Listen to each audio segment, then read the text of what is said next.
That's Spencer McLaughlin of Locked On College Football. NBC and Notre Dame, that network carrying the Irish has been a stalwart in college football recently. You turn on NBC on a Saturday night, Notre Dame is playing. CBS has taken a step back without the SEC, but Fox has taken a step up in the last few years. They're big noon. You can turn on a noon game with Ohio State, Michigan. And now TNT in the mix with the Big 12. Yeah, I love Ohio State, Maryland. Hey, big noon kickoff, Joel Klatt. Or Colorado, they're on there too. Are schools like Notre Dame, leagues like the Big 12 now signing with TNT, proving that ESPN's stronghold over college football is somehow loosening? When did ESPN have a massive stronghold over college football? One of the most iconic one of the most iconic sounds or memories I have growing up as a college football fan is tuning into the SEC Game of the Week on CBS with Brad Nessler and Gary Danielson on the call, and Vern Lundquist before Brad Nessler, both phenomenal play-by-play announcers, might I add. But I mean, I think ESPN's always been a part of it. They're going to continue being a part of it, but I don't think the dominance that you're referring to has always been there. Notre Dame has always had a contract with ESPN. Fox has always had big college football games, and CBS has always had a major conference to broadcast games for. So, yeah, what was your question? A perceived notion that ESPN taking control of the SEC, replacing CBS. This year they made the entire pomp and circumstance around it of, oh, look, special score bug for our friends, the SEC. And then on Tuesday nights, you turn on, same as the BCS. Well, they do a special score bug for the college football playoff as well. And the SEC and the college football, the biggest tournament you could draw up in college football, and our favorite conference, the SEC. Well, they did something. Well, they did something because they have a new contract. Like the ESPN being a rights holder for the SEC and then rolling out a new score bug for that new contract. I don't think that's demonstrative of them showing favoritism towards the SEC. You don't have to convince me that there have been elements of that media-wise this year where that has taken place. I just don't think that's the best example. I think so. I do believe the separation of, you're watching a normal Big 12 game, you're watching a normal one of these random ACC games, or you're watching the SEC because it's on ABC at these 3 time slots over the course of the day, and those are all SEC games, certainly sets apart that conference in ESPN's eyes. And again, they're carrying every Tuesday, you turn it on, ESPN as the complete stronghold over the college football playoff. Like this year, they wanted you to know they're the ones that control college football. That they have taken over. They've always wanted you to know that. They've always done promos for the playoffs. Pate has railed against that for many, many years, that you're watching a bowl game, whichever one it may be, and they're talking about the playoff at halftime, and they're discussing promos for the college football playoff during the game. And his point is like, why is this not about the game that is right in front of you? I don't care if it's the Gasparilla Bowl or the Fiesta Bowl before it was a playoff game. Like, it's just they've always done that. But also promotion for a network's own programming is not a brand new concept that began once the SEC got in bed with ESPN. Like that's just something that media entities have done for a very long time.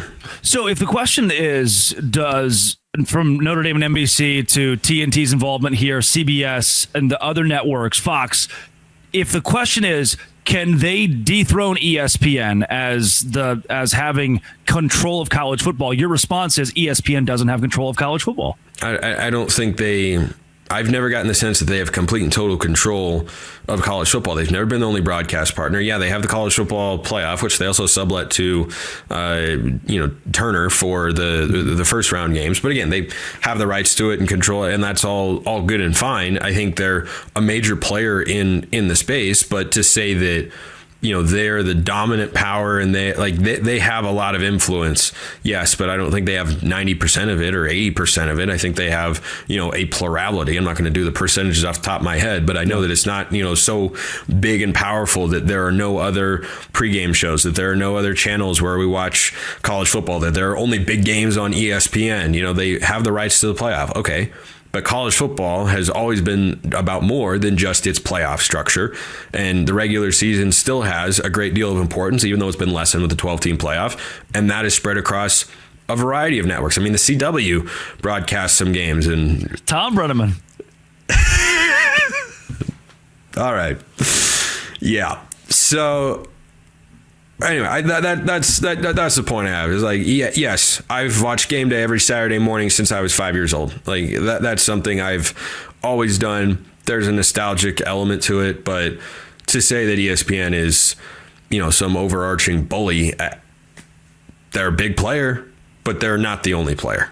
So with the SEC and the college football playoff, they've had the college football playoff. Now it's 12 teams. There's so much more to it, obviously. And they've treated the SEC as this golden child, as you do, right? If I buy stock in something, I want that stock to excel.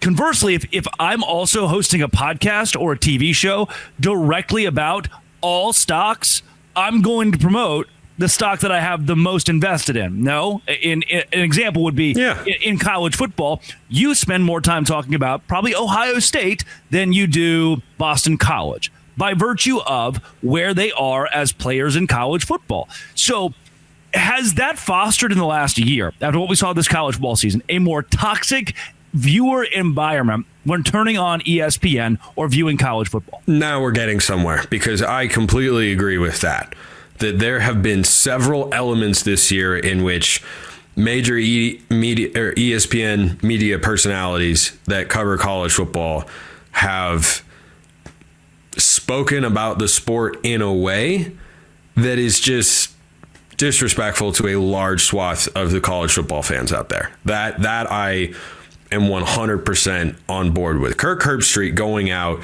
I've watched and liked and respected Kirk Herbstreit for a long time. I've never met him before, but he is somebody who I have always enjoyed having as an ambassador and voice for the sport. For him to go out and rail against Indiana in the immediate aftermath of Tennessee getting blown into the stratosphere and beyond, they got blown into the interstellar fifth dimension where McConaughey is stuck in that whatever, banging on the window, begging himself to not leave his daughter. That's where Tennessee got beat into, and it was really, really quick.